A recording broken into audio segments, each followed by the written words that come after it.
Baik, jumpa lagi dengan saya Indra Ferry. Kali ini kita akan melakukan pemeliharaan sistem rem tromol.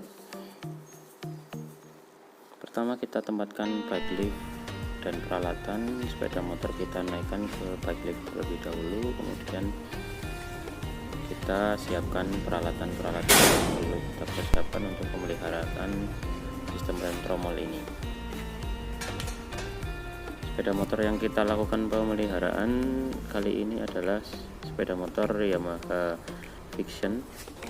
Pemeriksaan kita awali dengan pemeriksaan dari wear indikator plate atau wear indikator limitnya terlebih dahulu. Di situ ada anak panahnya. Kita lihat apakah masih bisa kita lakukan pemeriksaan atau tidak. Kemudian kita bongkar. Kalau seandainya indikator dari keausan ini melebihi batas, maka kemungkinan besar kanvas rem atau brake shoe-nya itu telah terjadi keausan dan sudah tipis. Atau bisa juga diperlukan kalau seandainya dilakukan pemeriksaan ternyata masih dalam kondisi kampas rem tebal, maka perlu dilakukan penyetelan.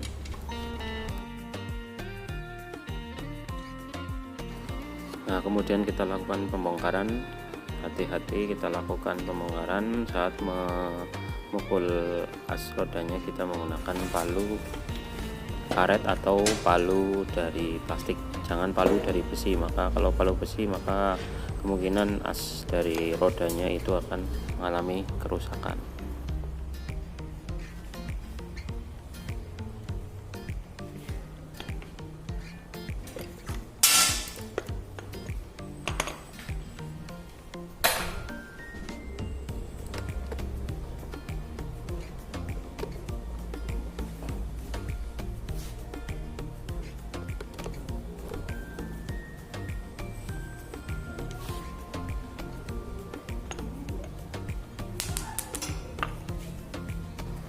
Setelah dilakukan pembongkaran, maka langkah yang pertama kali kita lakukan adalah pemeriksaan tebal brake shoe.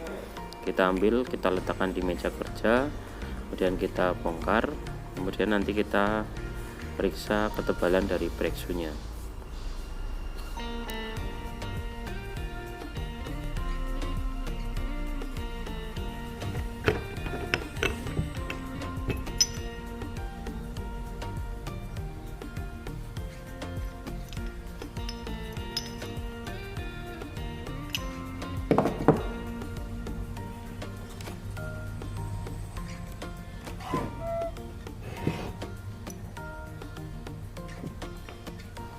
Jangan lupa juga untuk melakukan pemeriksaan gerak bebas dari camnya.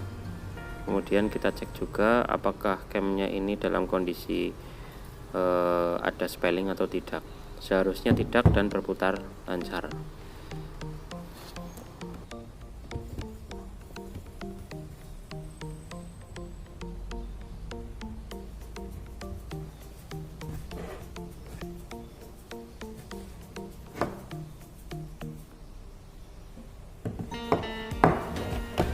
Di dalam brake shoe ini, tipe tromol atau rem tipe tromol terdapat brake shoe atau kampas rem, yaitu leading dan trailing. Biasanya yang leading itu yang lebih tipis daripada yang trailing. Kemudian kita ukur, caranya ada dua, dengan menggunakan kedalaman atau seperti di buku manual kita menggunakan rahang untuk mengukur diameter luar, dan kemudian kita baca berapa hasil pengukurannya. Nah, untuk dilakukan pengukuran, tebal kampas rem untuk standar itu 4 mm, sedangkan untuk limitnya 2,0 mm. Nanti kemudian hasil dari pengukuran itu kita bandingkan dengan limit. Kalau seandainya lebih dari limit, maka kampas rem tidak diperlukan penggantian, masih bisa digunakan kembali. Kalau seandainya kurang dari limit atau kurang dari 2 mm, maka perlu dilakukan penggantian.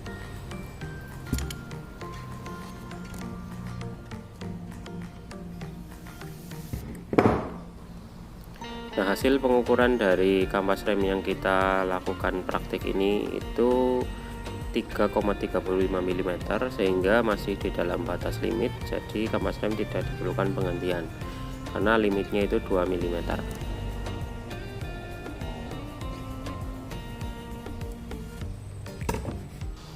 Nah, kemudian pemeriksaan berikutnya yaitu pemeriksaan diameter tromol dan kondisi dari diameter dalam tromolnya. Secara visual, kemudian juga dilihat apakah ada keretakan atau tidak. Kalau seandainya tidak ada, kita bisa lanjutkan untuk pemeriksaan diameter. Jangan lupa untuk selalu membersihkan bagian-bagian yang akan kita ukur, sehingga untuk mengurangi kesalahan dalam pengukuran. Kemudian kita coba raba apakah ada keretakan ataupun pecah, baru kita lakukan pengukuran. Untuk limit dari diameter dalam rem tromol rem ini itu adalah 131 mm dan diameter standarnya adalah 130 mm. Jadi kalau seandainya masih dalam kondisi kurang dari 131 mm, maka dapat digunakan kembali tromol rem yang kita lakukan pengukuran.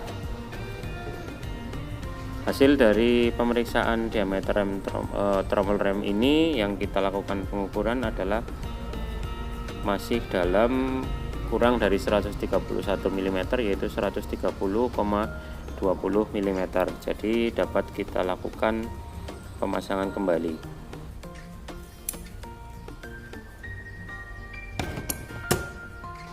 Jangan lupa juga setiap kali habis melakukan pengukuran maka kita lakukan pembersihan di alat ukurnya, kemudian kita letakkan di wadah alat ukurnya. Setelah itu kita rakit kembali kampas rem yang telah kita lepas dan kemudian bisa dipasangkan ke sepeda motor kembali.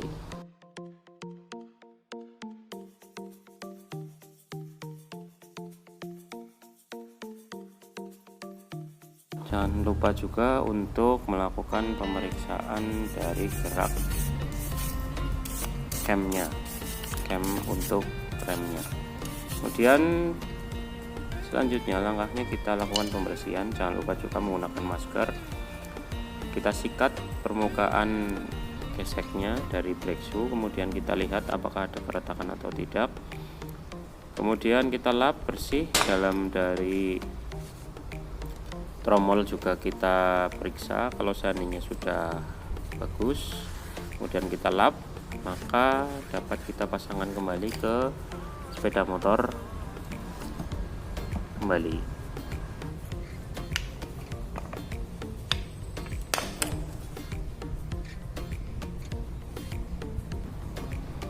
Kemudian periksa juga gerak bebas dari piring rodanya atau lahar rodanya.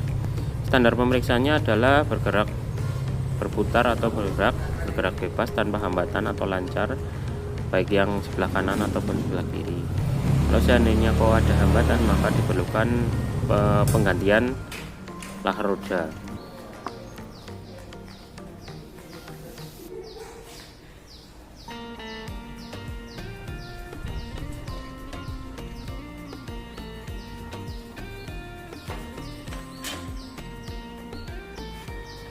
Kemudian langkah berikutnya kita lakukan pemasangan, pasang komponen-komponen yang telah kita lepas, kemudian periksa juga komponen-komponen yang perlu diperiksa. Kemudian jangan lupakan juga untuk melakukan penyetelan rantai roda, yaitu dengan cara melihat dari komponen penyetelan rantai roda antara yang kanan dengan yang kiri itu harus sama. Kalau di Yamaha Vixion itu ada angkanya, jadi harus sama antara kanan dengan yang kiri.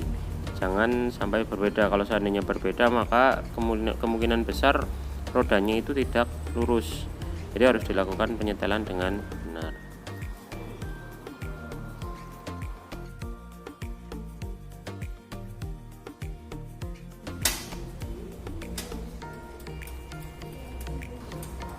Kemudian kita lakukan berikutnya yaitu adalah penyetelan tuas rem.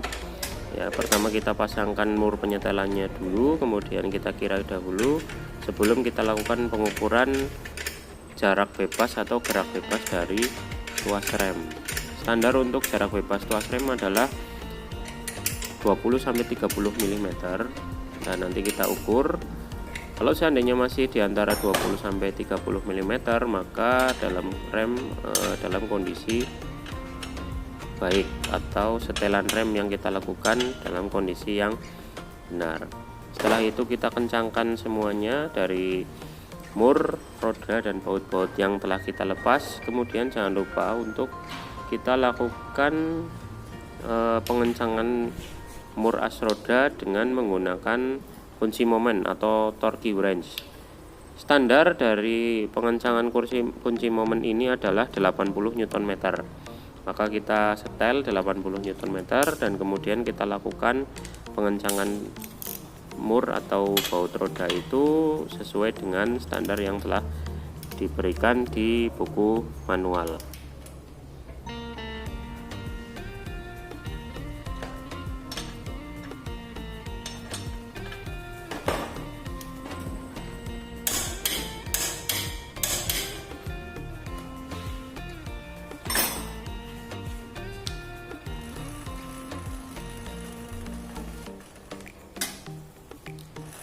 Setelah pengencangan mur selesai, kita lakukan uji coba tekan, yaitu dengan cara memutar roda dan kemudian kita tekan remnya.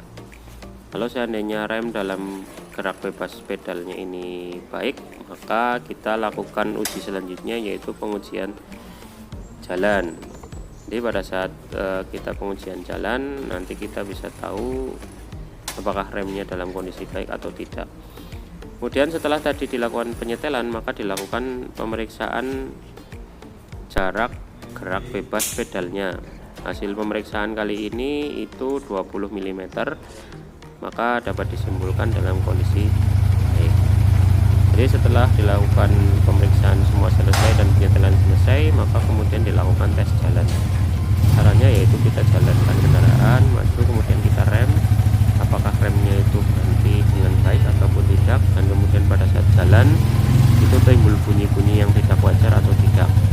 Kalau seandainya hal tersebut itu sudah selesai dan bunyi tidak timbul, maka bisa dipastikan pemeliharaan rem telah selesai.